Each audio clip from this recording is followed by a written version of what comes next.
October 15th, 2020, the day before the No Business 100.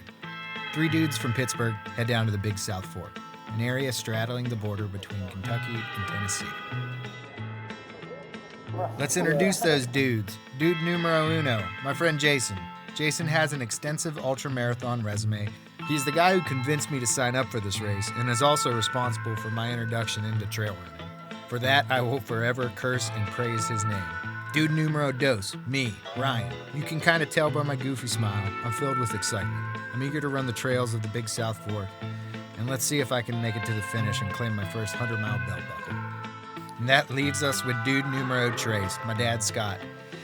He has graciously agreed to crew me and Jason, and that means he'll be driving backcountry roads through day and night to meet us at a handful of aid stations. And while Jason got me into trail running, my dad was really the first person who encouraged me to run as a young kid. So it's pretty cool to have him along for my first 100-mile attempt. Now a little about the race. The No Business 100 follows a challenging 102-mile loop through remote and technical terrain. The loop passes through some glorious scenery and gains about 14,000 feet of ascent. We have 33 hours to officially finish the race. As we prepare to go the distance, excitement builds. The day will begin with energy and enthusiasm. But ultimately, this will be a true test of endurance.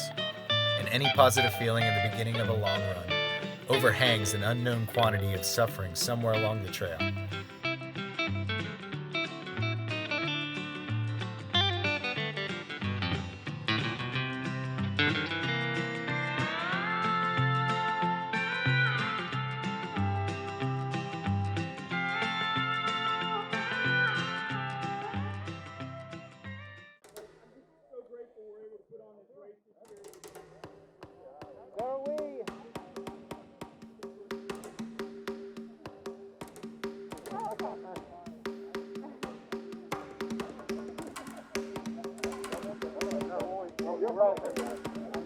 This is the most nerve-wracking part.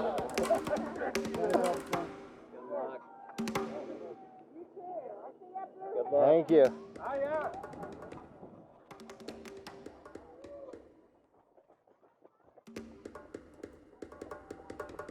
Now, right before the start of the race, I learned a new phrase in the context of running: death march. This fellow with the sandals, Tony, told me about the death march he endured a few races back. Images of slow, miserable miles manifest. But I push these to the back of my head. Right now, there are no signs of death or marching.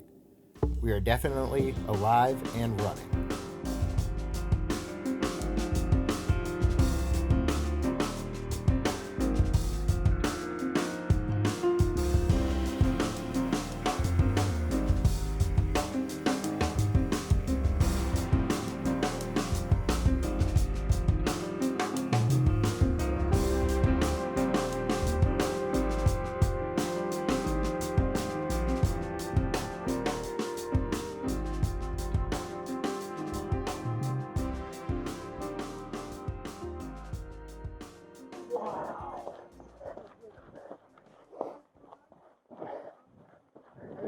Hi.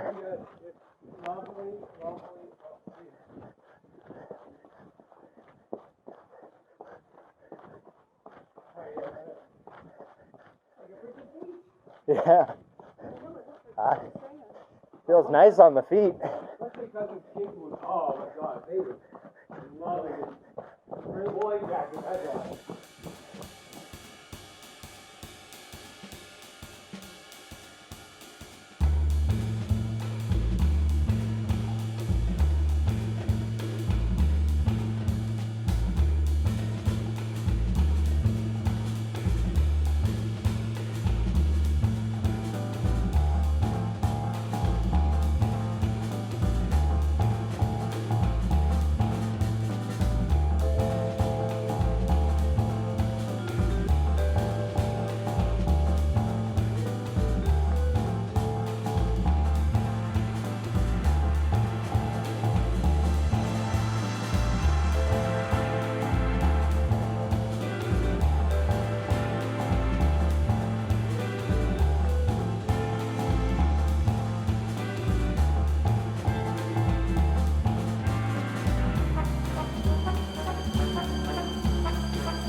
Right before the Twin Arches, I realized that Jason is moving faster than I can sustain. To avoid being a future death marcher, I relax my pace and tell Jason that I'll see him tomorrow, hopefully at the finish.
Now, shortly after Bandy Creek Aid Station, a sharp pain pulses on the outside of my knee, the dreaded inflammation of the IT band. It is a pain that I've only heard stories about. It has the potential to bring your run to a slow, miserable, limping walk. Luckily, it vanishes almost immediately. But with 70 plus miles to go, it might only be a matter of time until it rears its ugly head again.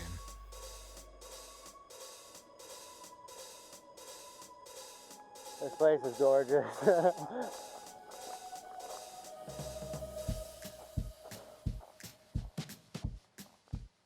As the course leads me into Duncan Hollow, the sun sets on the Big South Fork. From here, I weave through dark and remote woodlands by headlamp. My pace begins to wane as the temperatures drop into the 30s. I feel another pulse or two on the outside of my left knee.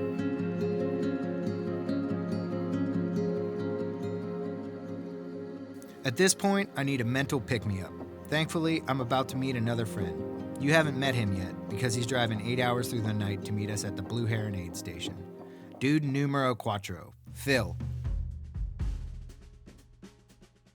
Phil completed his first 100-mile race last year, and I was lucky enough to pace him into the finish.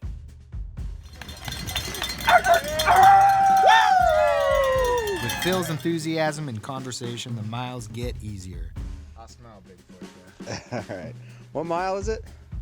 70? Getting close to 70. Yeah, good. Solid, dude. This is like 70's the longest. this is like an Adirondacks trail here. Yeah. And we're what, officially into personal record territory for you now? Yeah, past 70.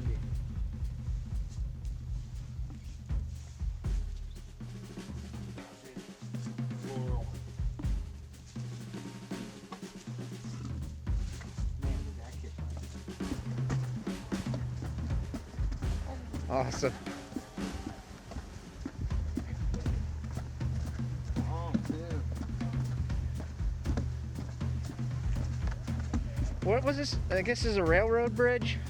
Mining. Mining. No, you were right when you said going down the line. Oh, it is, huh? Oh, cool. Look at the pipple. Blue Heron pipple. No, that's mining lingo for the walkway you go before you go to work. What?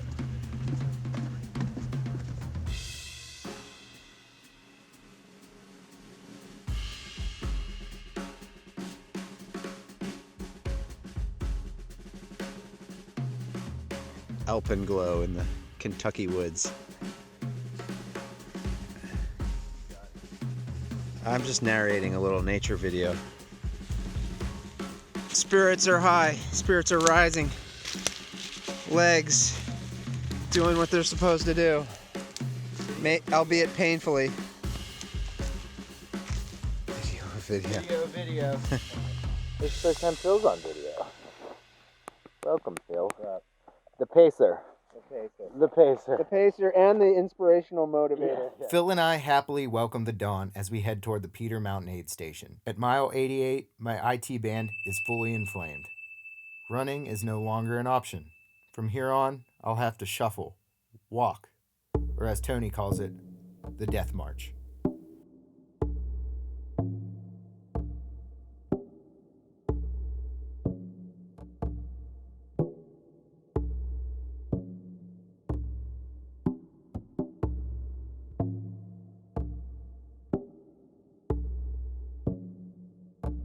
Around mile 90, I'd say I hit a low point.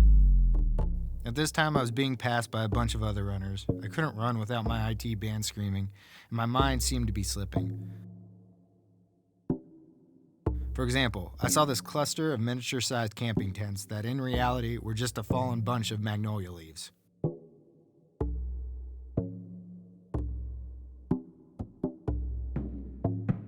Moving through that time of suck, I didn't have time to talk to Phil, take video, or do anything else other than walk forward.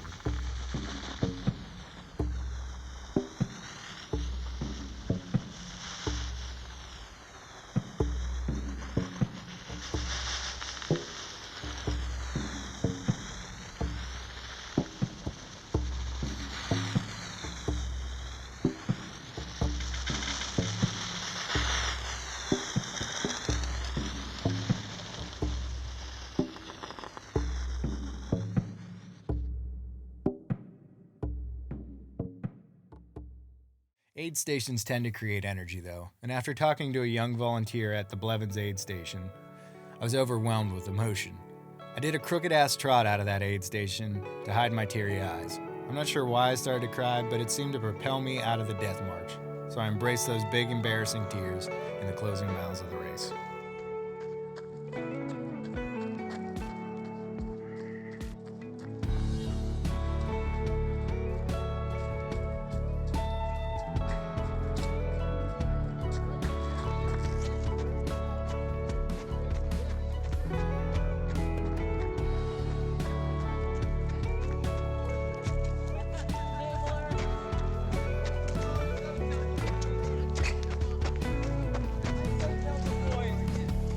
Thanking me, he called me the pusher. Great job, Brian. Hey, Phil, thanks for the help, buddy. You bet, my pleasure.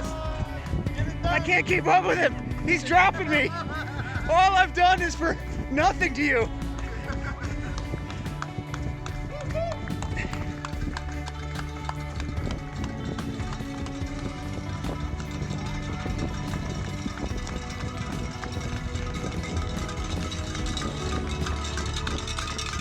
Approaching the finish line, the overhanging pain and misery is transformed into humility and gratitude. Finishing this run feels pretty damn good, and I am beyond thankful for all the pushers and pacers in my life.